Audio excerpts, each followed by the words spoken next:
Hello, everybody. How's everyone doing? Everyone's doing all right?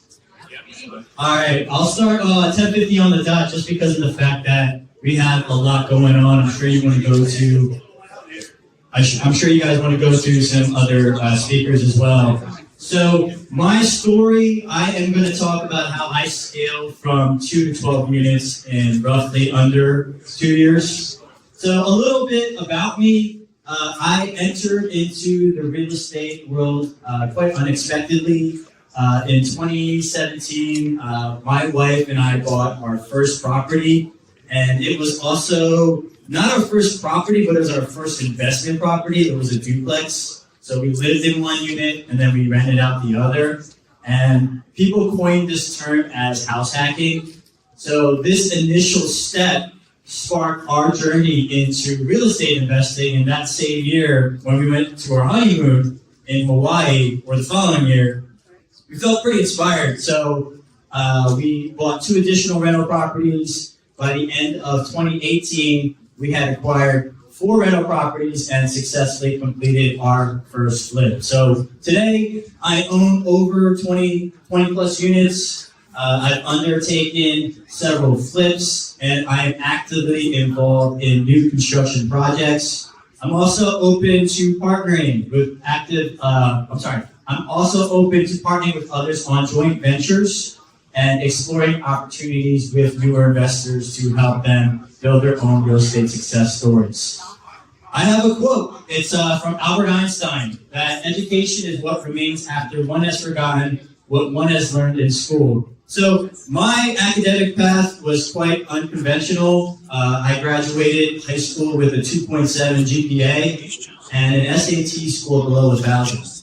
And my first job, by the way, I got paid less than $19,000 a year, but I never let that really define my purpose, and nor should you. So here I'm ultimately going to share a couple of few tips and strategies that help me analyze deals pretty efficiently and leverage opportunities to ultimately grow. Real estate actually came pretty natural to me over a course of period of time. And I eventually transitioned into the role as a realtor, and I felt that was a pretty seamless step. I am currently brokered with Keller Williams, and I serve clients predominantly in Philadelphia, Montgomery, Bucks, and Delaware counties. So, I wasn't bullshitting with you guys. I really did score 2.7 GPA. That's proof. I am graduated from Cheltenham High School. Any Cheltenham alumni here? Let's go! Let's go! Yes, I graduated from Cheltenham High School. SAT scores, the highest that I scored was 960. All right? Pretty shameful, especially if you're an Asian. Also, proof. I scored, this is my tax return, right? 18,694, so I made less than $19,000 a year. So this is the duplex that I was talking about. This is the house hacking strategy where I lived in one unit and rented out the other. Again, this was a great experience for me because it was my first home. You know, it's not only my first home, it was my first investment property, my first experience being a landlord. So having all those 3 things, it was just a very exciting time.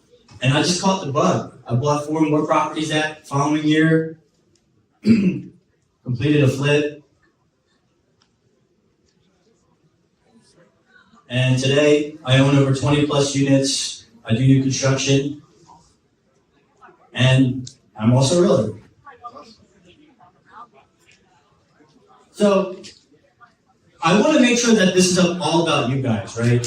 So, how do you guys get the most out of these events? And it can be really overwhelming coming to these events. And I love this quote from Bruce Lee. I fear not the man who has practiced 10,000 kicks once, but I fear the man who has practiced one kick 10,000 times. So, all of this is noise. Everything that you're hearing here is just noise, right? Events can feel a little overwhelming with so many topics and so many speakers.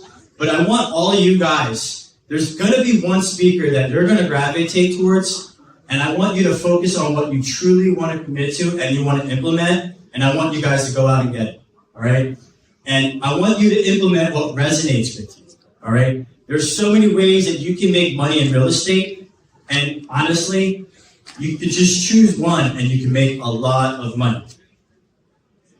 So, I want to get into the meat and potatoes of finding deals, all right? You want to start by looking in B or C class neighborhoods, and these areas often have homes that need work, where sellers are motivated to unload fast. So I came in a period of time where, again, I have proof. I didn't make a lot of money, so I couldn't even afford B class neighborhoods. In some cases, I couldn't even afford C class neighborhoods. But I could only afford what I could afford. And you want to start by, regardless of what neighborhoods you're looking at, you want to look for areas where homes need work, right? So that ultimately allows you to unlock opportunity to buy at a significant discount and also providing some sweat equity. So whether that's renovations or anything along those lines. So the key is also to identifying these deals early. This is just an example of actually one of my first investment properties in Cobbs Creek. This is what it looked like before, and this is what it looked like after. And here's another property that I did. The right is what it looked like before. The left is what it looked like after. So analyzing deals.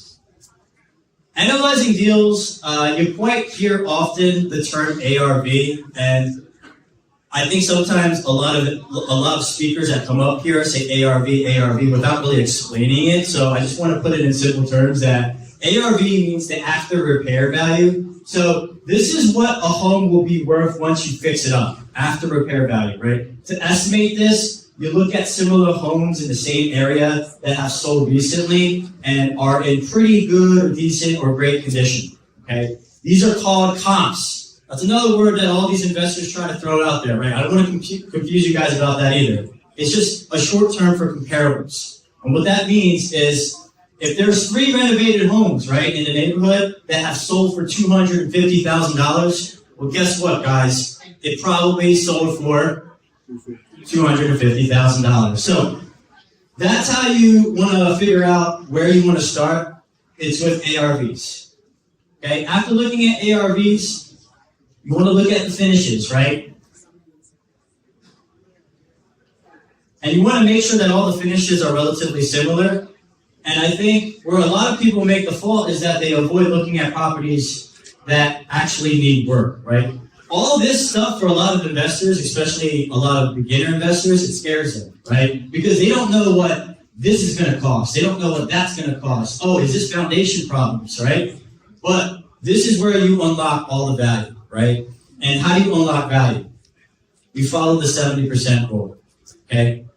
If you talk to all the investors that have all these conversations, they say, hey, I want to buy a house 75% to $1. I want to buy a house 65 cents to $1. This is what we're talking about, the 70% rule. Okay, for me, it's 70% rule. I can move it around a little bit, but generally, for rule of thumb, I'm just going to make it simple and say it's 70%. So, in our example, do you guys remember what I said it was? The number? What number was it? 250, right? So, in our example, if the ARV, the after repair value is 250, you times it by 0.7. Can everyone bring out their phones for a quick hot second, please? If you know how to do it, don't bring it out. I'm sorry to bore you, but I'm just trying to help you guys out here. So, take 250, times it by 0.7. That's 70%. Okay? Someone, please tell me what the number is. 175. Okay? That number is your 70%. Okay? Why 70%? Because you want to make sure you have enough equity in the deal, and also you want to make sure you have enough room for error in the event that there is any miscalculation on your deal. So, remember when I told you guys you want to buy homes that have and need work, right? If your rehab cost is 0, then you're not subtracting anything for simple math, right? But if you have rehab costs, you want to subtract that from your calculation, okay? So that could include a new roof, new flooring, painting, electrical work. It can include plumbing. These are all part of your rehab costs, and that ends up, once you subtract everything, it ends up being your offer price, okay? So, we have 175, right? If our rehab is $50,000, right, we're subtracting 175 from $50,000. And guess what our offer is going to end up being? $125,000. That, give or take, is what we do to find a quote-unquote good deal. All right? This is just summarizing everything. Just to let you guys know, I know you guys are taking a lot of like pictures and stuff. Feel free to do that. But at the very end, I will actually give you guys the slides. I promise. I'll give you guys the slides. All you have to do is just, either reach out to me, follow me on Instagram, and just DM me, and I'll give you the slides. I also have a calculator that I'll also email you as well. So this will all make sense once all this whole presentation is done. So, some key takeaways, right? I think also is, especially for a lot of beginners, is that they think that flipping and renting is kind of the same, and they finish the properties relatively the same. So I think that's also a mistake, because when you're flipping, right, you're looking at what end buyers are trying to buy, right? So like, when you go and buy your property yourself, right, you're probably examining a little bit more in detail the finishes, right? You're looking at what's been fully renovated. And buyers tend to be a bit more picky. So you'll need to match the quality of finishes and details to what that area is selling. Now, for rentals, on the other hand, there is no end buyer. Typically, it's a lender that's looking at your portfolio, or at least your rental property, and they often focus more on the property's income potential, the cash flow, rather than expecting it to match the top-tier finishes of flip property. So, what does this mean? It means that you might have a bit more flexibility with renovations as lenders understand you're holding it long-term, as opposed to having an end buyer buying it because they like the finishes. So, I want to also talk about this because my perspective on this has changed over the past couple of years. When I first started, all I wanted was cash flowing properties because it sounds very attractive to have this quote-unquote passive income, right? But if you guys remember, right, I made $19,000. I can only afford $20,000 home, $20,000 homes. So that kind of forced me in areas that it cash flowed, right? But I didn't calculate the amount of work that was required in some of those areas, especially for maintenance and turnover and all those things, right? So the best example that I can give in this particular slide, to kind of cut to the chase, is think of cities like New York City, Hawaii, San Francisco. Why are investors there willing to lose thousands of dollars every single month in order to make hundreds of thousands of dollars by the end of the year when they decide to sell the property? That's based on appreciation. So, the inverse of that, right, is a city like Detroit, right? I'm not trying to shit on Detroit, but like, you got cities like Detroit where the appreciation isn't that high, but so many people are willing to buy a $20,000, $30,000 house in order to make $400, $500, $600, $700, $800 per door. And there's no wrong or right play. I'm just giving you my perspective on this particular slide and what I've learned.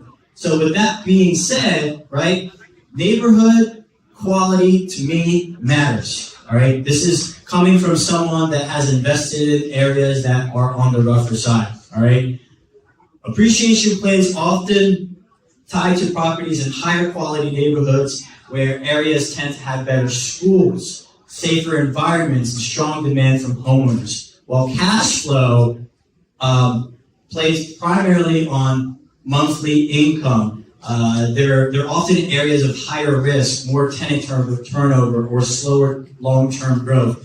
And that's kind of like what I was saying, right? Like, I had a property, or I have several properties, I should say, where I already know the math. If my tenant is turning over within 2 years of period of time, I already lost. And those areas have actually struggled more so in the lower income areas than some of the areas that have higher appreciation plays.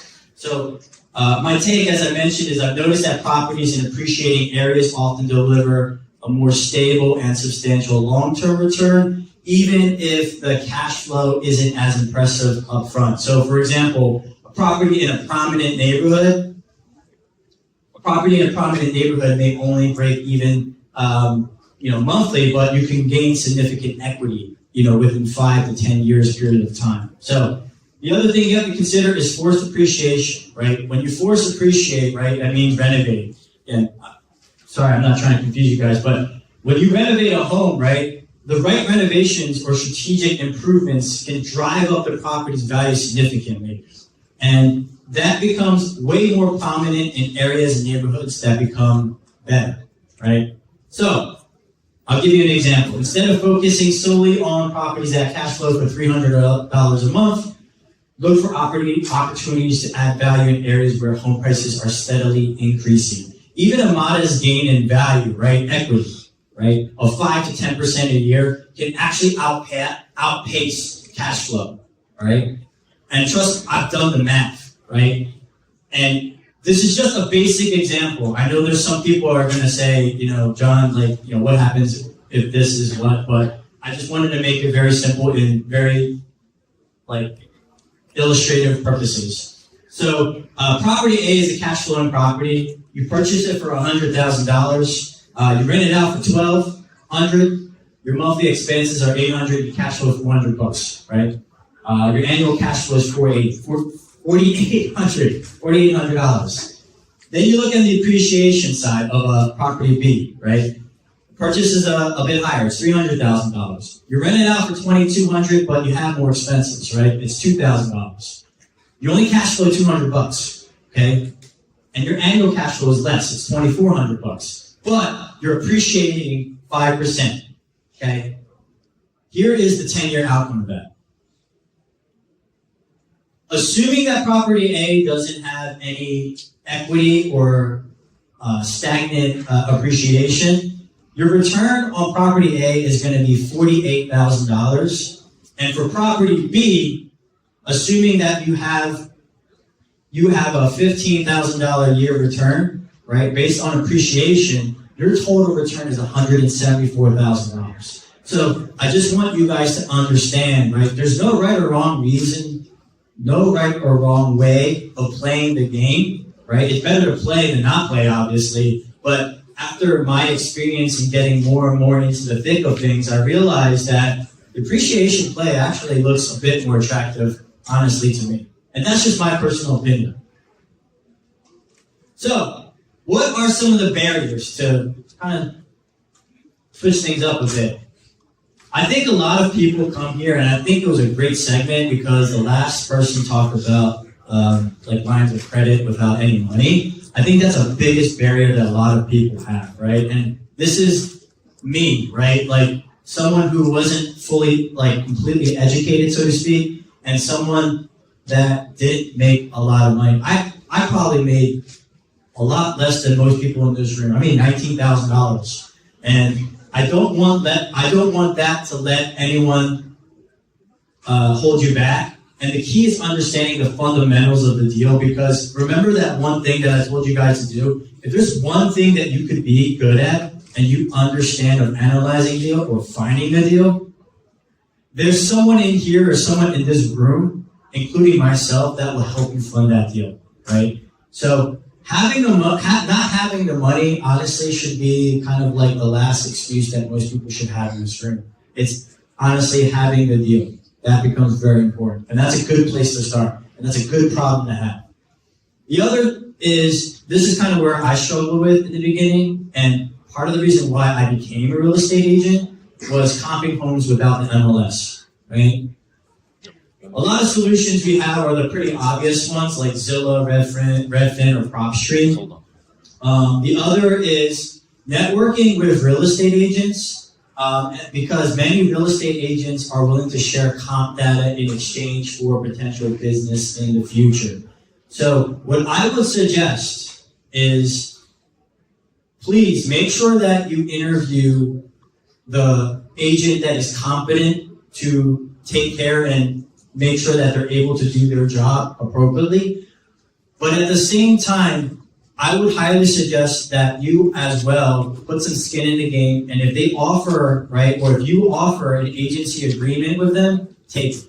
Because that allows you to give, them to give you some level of commitment on both sides. So So what I mean by an agency agreement, sometimes agents require for you to sign a contract with them for them to work with you strictly. And again, that is a good way for you to build that relationship once you feel that that person is competent.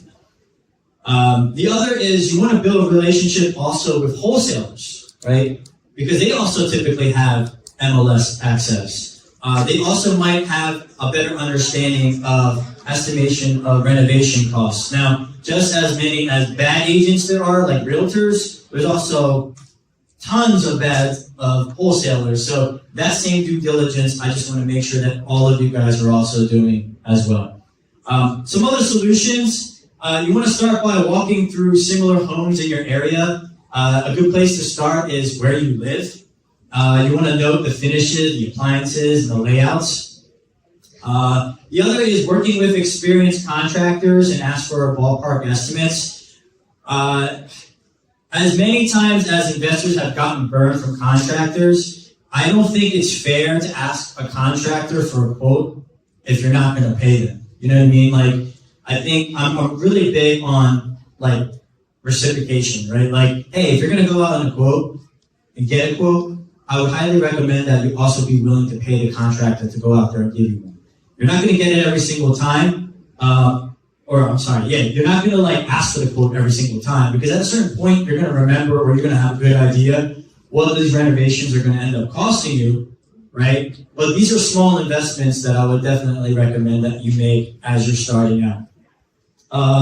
The other is just shadowing an experienced investor on a project, and they typically have access to pretty good contractors and recommendations and references. And then the last part, I'm not gonna lie to you, I was a bit nervous to like give you guys estimates just because of the fact that like, you know what I mean, they do really range, but I've been on your side of the field, and I've been many times, I've always asked like, hey, what do you think it's gonna roughly cost me? And I hated the answer like, well, you know, if you do this or if you do that, you know, it might depend. So to make things simple for you guys, I would estimate, from my experience, anything to $50 to $60 per square foot on rental grade renovations. Okay, again, it's $50 to $60 in my opinion for rental grade renovations, and $85 and up for a flip. Okay, and again, you guys can write it down. I can give you guys the slides, I promise. Some key takeaways. It's pretty simple. Build your tribe. Right? What I mean by that is just by being a decent human being will gain you so much market share in this business, it's freaking ridiculous. All right?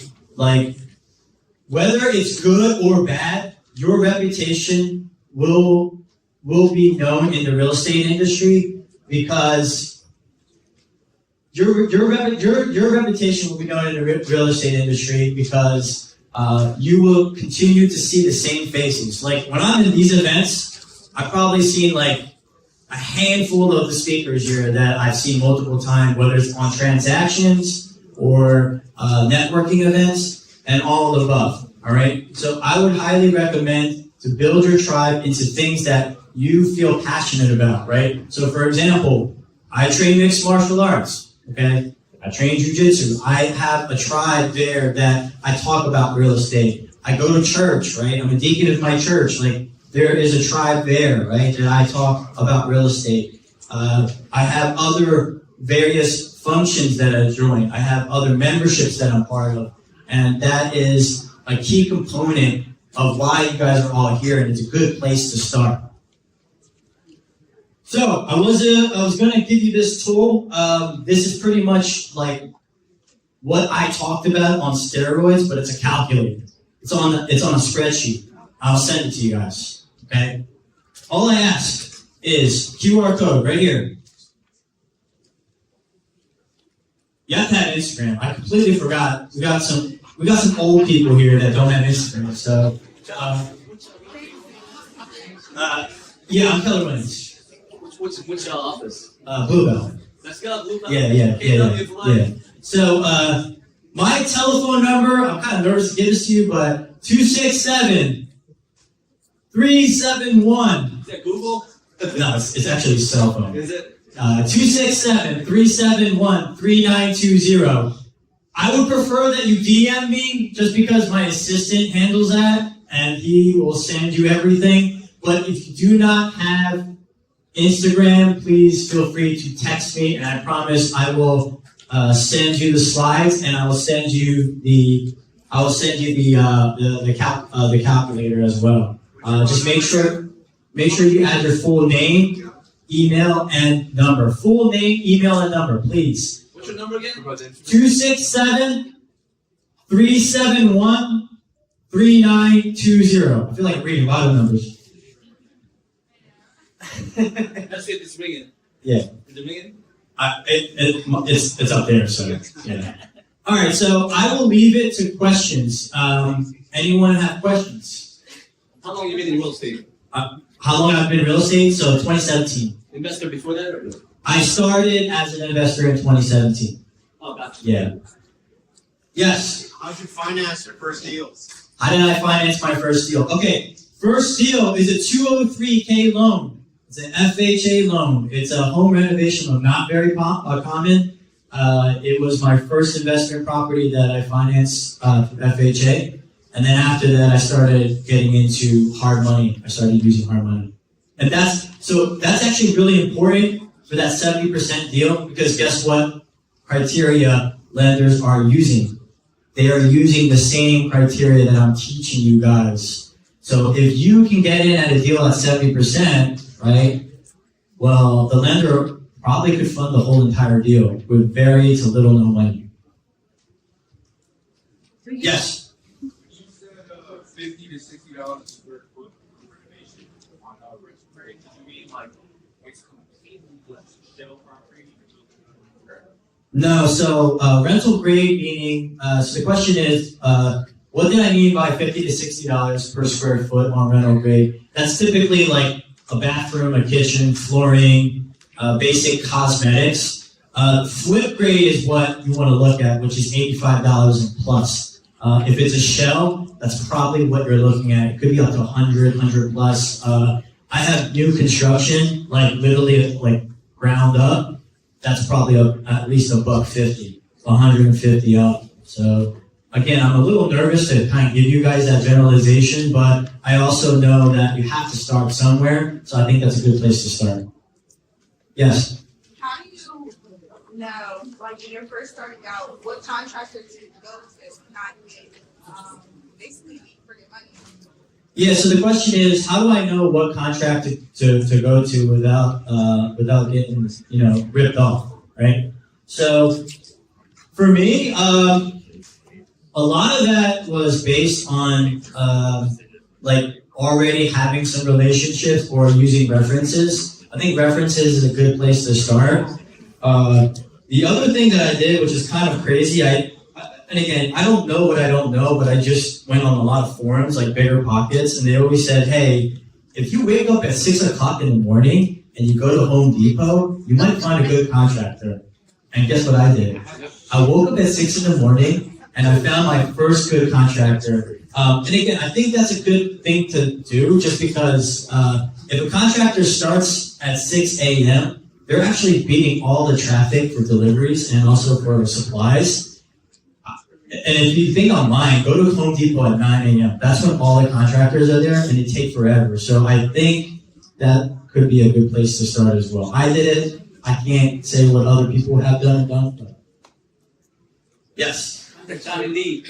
Look at the contract. You suggested offering to sign an agency agreement with an agent to run comps. How does that work if you're also buying from wholesalers? Yeah, so the question is, if you sign an agency agreement with an agent, how does that work with wholesalers? I don't know how things are going to work because I'm hearing that wholesalers do now have to be licensed. Is that correct? Yeah. Okay. Yeah, so I'm just basing it off of now, but wholesalers don't have that guideline. So wholesalers do not follow any of the rules and regulations that realtors do, so they don't care. However, if you're going to sign an agency agreement with a realtor, you are obligated to work with that realtor, assuming that you do sign. Yes. You explain how to use hard money for what that is? Do I explain how to use hard money? Oh my god, man, that's gonna be like another like segment. All right, so I'll try to be as quick as possible, but pretty much the guidelines that I just taught you here are the same guidelines that hard money uses, and they'll land. They'll land based on the guidelines that I talked about, the 70% rule. Sometimes they'll land 65 or 75. It depends on experience. Are you in the multifamily space? Yes. Am I in the multifamily space? Yes, I am in the multifamily space. I don't do a lot of like commercial units. The highest units that I have is 4. So it's technically residential. So, yes. Do you have a property manager doing your portfolio? Do I have a property manager doing my portfolio? I used to. But then once I started creating a system, and I also had my assistant handle a lot of the back end, came to the point where I just felt comfortable handling it on my own. You're using certain app? The question is, do I use a certain app for property management? So at a certain amount of units, you might want to consider some of the bigger apps like Appfolio or some of the ones that are pretty prominent. But I'm going to be honest with you, I still use apartments.com. Prior to apartments.com, it used to be called Cozy. So Cozy's like, it was free. So that's why I used it at the time, and it really changed since then. And those properties are within your state or outside the state, where you are? Are all the properties local? Is that what you're asking? Yes. All, Located or is outside? yeah, all my properties are located in Philadelphia. And you located in Philadelphia? I'm located actually in Eagleville. I'm like 15 minutes away from here. Yeah. Yes. What's your best tip for someone trying to find like a good deal? Like of course, like looking online, but is there anything that you would suggest? What are the best sources for finding a deal? Is that what you're saying? Other than just online and like talking. Yeah, so the best way of sourcing a deal is honestly through what wholesalers are doing, which are mailers. I just don't do that just because of the fact that I'm a full-time realtor too, you know? Like running multiple businesses, I just don't want to stretch myself too thin. It's kind of going back to what I was saying with like 10,000 picks, right? Like I would rather be good at one thing and be really good at it. And one thing I want to add is my advantage is honestly the speed of how quickly I was able to get a deal, right? Having a license honestly helped because like I'm going to be honest with you, like 2017, 2018, when I was buying $20,000, $30,000, $40,000 properties, I don't think a real estate agent is going to be entirely motivated to show me that place. So I just said, fuck it, I'm going to buy, I'm going to get the license myself. So that's what I ended up doing, and kind of worked out. Yes. Would you recommend getting like a real estate lawyer? A real estate lawyer for what? Like contracting? So in the state of Pennsylvania, realtors are typically supposed to be, what's the word for it? They're supposed to understand real estate law. So unlike New York or Jersey, like North Jersey, where they require attorney review, I mean, I think that will be sufficient enough. I'm not sure at what point you're talking about a real estate attorney, but the contracts themselves are typically governed by the realtors. Delaware, it's practice. Yes, sir. Okay. Now, what are some tricks or some searches that you utilize on the MLS to find distressed property? That's a great question. What are some tricks and strategies that I use to find properties on the MLS? I actually did a TikTok video on that. On TikTok. But I based it off of the simplest answer to filter through that and to find a deal pretty quickly is price per square foot, right? And to actually answer that question in a bit more depth is you want to figure out what that particular market average is. So let's just say the average price per square foot in this particular market is $150 per square foot. A good place to start is, all right, well, let's look for $50, $75 a square foot. Because then that will filter from properties being like 300 properties to maybe 10, 3, 4, 5 properties. And you're saving yourself a lot of time. Yeah. Since you showed us your old tax returns to show us where you started, I think you should show us your current tax returns. Before and after. Yeah, I should consider that, but I think also a lot of real estate investors actually like write off a lot. So, and full disclosure, that was before I got in real estate investing. That was a really tough time, by the way. Yeah. Sold life insurance, God's sakes. Yes. How did you make the jump into new construction? Were you a part of the build, or were you just now purchasing new construction? Yeah, so how did I jump into new construction? You kind of get bored I hate to say it, but you get bored once you create a really good system, especially when you start investing. Philadelphia is very awesome because every property, whether you are in Manayunk, Northern Liberties, or you're all the way in North Philly, all the homes are relatively similar. So my buy box was pretty quick and easy, and then also the renovation was pretty cookie cutter.